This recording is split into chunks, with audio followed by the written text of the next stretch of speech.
Ladies and gentlemen, do we have a dinger, zinger, ringer to talk about? You know, if that is a way to describe a fight, probably not, but right here on the Double RT Boxing Show.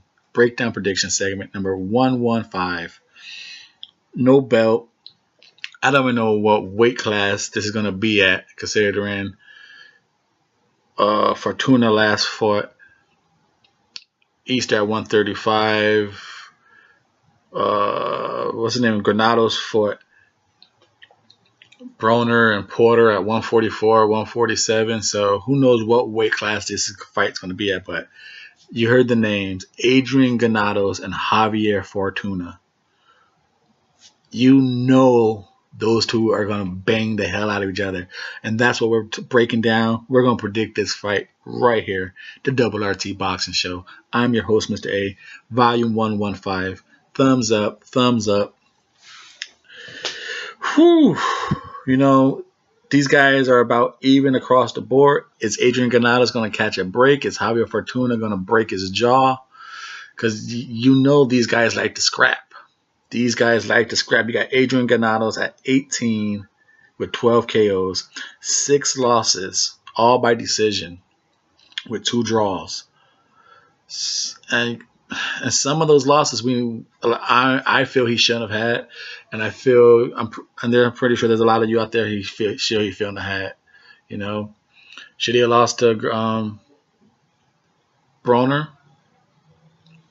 You know, you got Javier Fortuna, 33, 2 losses, 1 draw. He's been KO'd, so you know he could go down. 23 knockouts. So you got a 62 knockout ratio against a 46 knockout ratio. A southpaw and a elusive Fortuna taking on the orthodox. And Granados has some nice movement too. We've seen when he wants to do it, he's actually a better fighter when he's just not showing that machismo.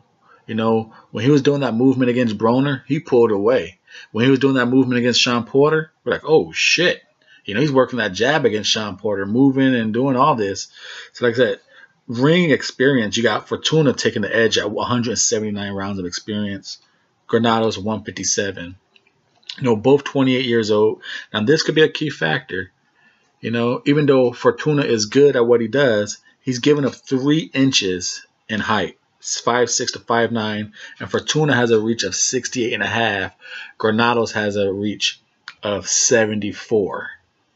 So that's that's 5+ inches. And that could be huge. But it didn't really work out for Easter. But we've seen Adrian Granados work the move and jab. And I told you guys, Easter can't move and jab. He could jab and then move. Granados can move and jab. And that might be a big factor in this fight. Now, going with legs and feet movement in the breakdown, Fortuna's kind of he's different. I can't think of the word right now, but he's your unethical type movement. You know, his wide legs, his feet are all over the place, but it works for him. Where Granados, like I just said earlier, he has good movement. He can move around the ring. He slips punches with his legs. His legs allow him to move. I'm going with, and he gets pretty good pop for leverage for his pop on his punches. So I'm going with Granados with the leg and feet movement. You seen Javier? He be leaping off the ground sometimes to punch. Yeah, bring his front foot all the way forward.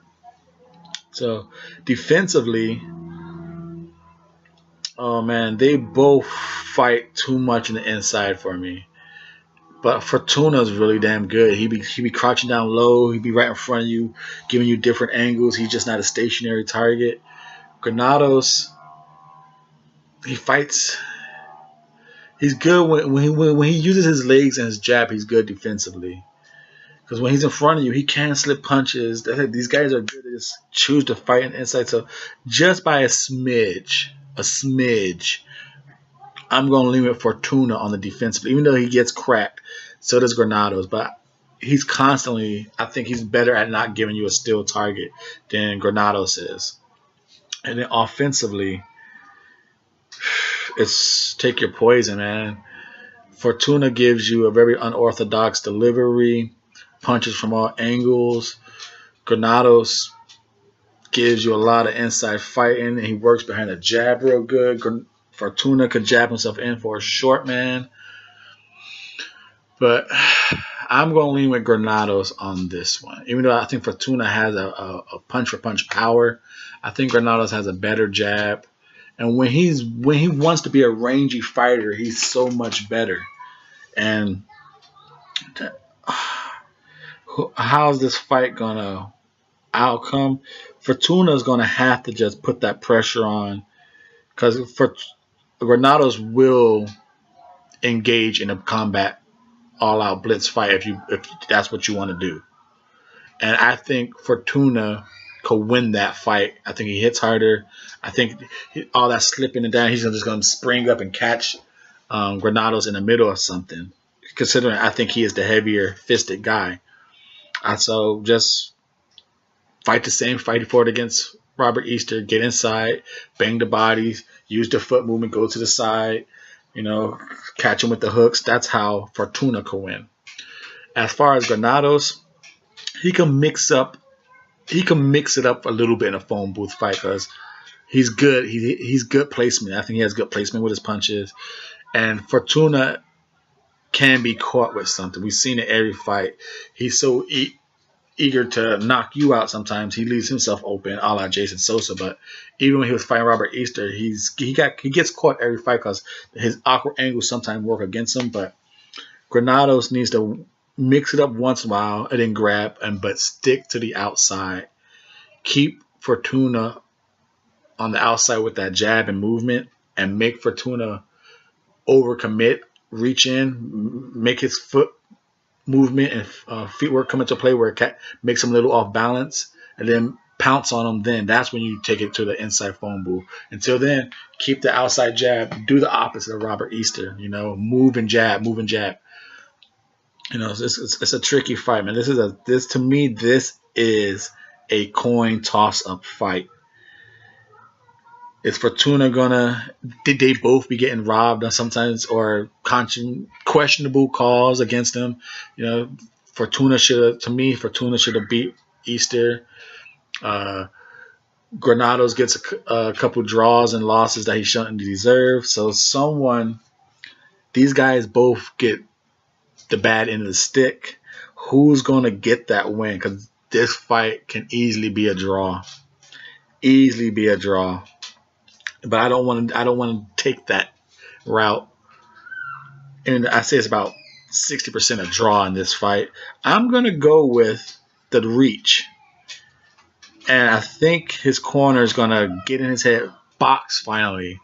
Do not engage in a war with this guy, because Fortuna wants a war. He's good at wars. Even though he could box his ass off, he's good at dragging people into wars. I'm going to go with Adrian Granados moving and jabbing in a very close split decision. I cannot wait for this fight. It's on the undercard of, I believe it's of Abner Maris, Leo Santa Cruz, Charlo Trout, and this fight is like the third fight. I cannot wait for this fight. No one's talking about it, but this is a fucking fight right here. The Double RT Boxing Show. I'm your host, Mr. A. Thank you for your time and support.